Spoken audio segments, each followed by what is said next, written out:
positive about themselves, I can always see that as a benefit to the workforce. That's interesting. I don't know. I mean, a stat like that, I don't know how realistic that is. Perhaps Because complications from obesity. I guess so, but my experience is most people, they either use their sick days or they're compiling it for some future use or something like that. Yeah, I don't know. That stat doesn't necessarily. We don't know many obese people. No, I'm not saying that. Yeah, I don't know. We'll see. We'll see. We'll see what happens.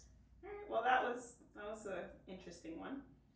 So the FTC moves to appeal a ruling against non-compete agreement bans. So the Federal Trade Commission is appealing the federal court's decision that invalidates its proposed ban on most non-compete agreements. The agency argues that these agreements suppress wages, restrict competition, impacting about 30 million U.S. workers. What are your thoughts? Yeah, I mean, I think right now in the U.S. there's various states, California being the most famous, and I know there's others that non-competes really don't apply.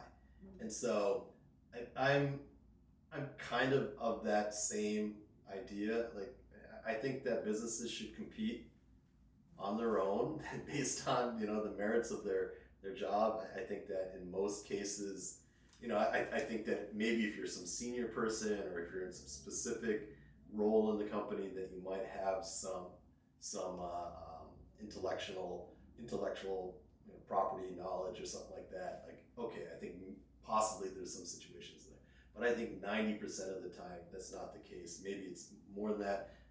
It's really gotten out of hand. Companies are doing non-compete, requirements on low-level people, junior people, and which really stymies their ability to transfer from job to job and advance their career.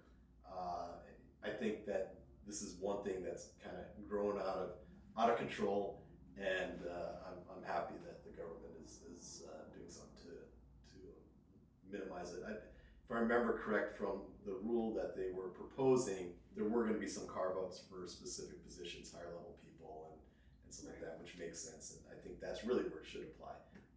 So I think this is a good thing.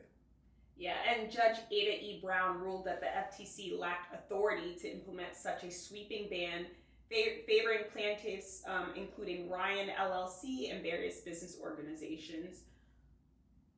But I agree with you. Yeah, I think that, I think it's something that they're going to have to tweak and figure it out, or maybe it's going to have to require congressional action. But I'm for limiting non-competes. Or even shortening the time span. I know that a non-compete could be as much as 24 months, 18 months, which may be a bit excessive. So if it was like... I don't know if there's a need to have a compromise here. I mean, what's the difference between 6 months, 12 months, 18 months? It's the fact that you require somebody to have this gap in their Right. resume. Most people can't handle 2 weeks without pay. You're gonna have somebody go 6 months without pay is crazy.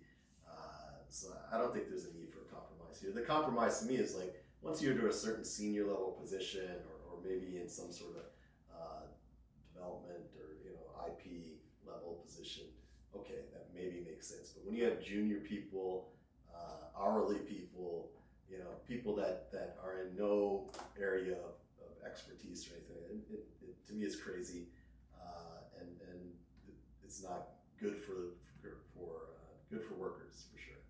Well, experts are saying that they recommend that employers focus on state law compliance and explore alternatives to non-compete clauses to protect trade secrets. Yeah, I agree. Agreed.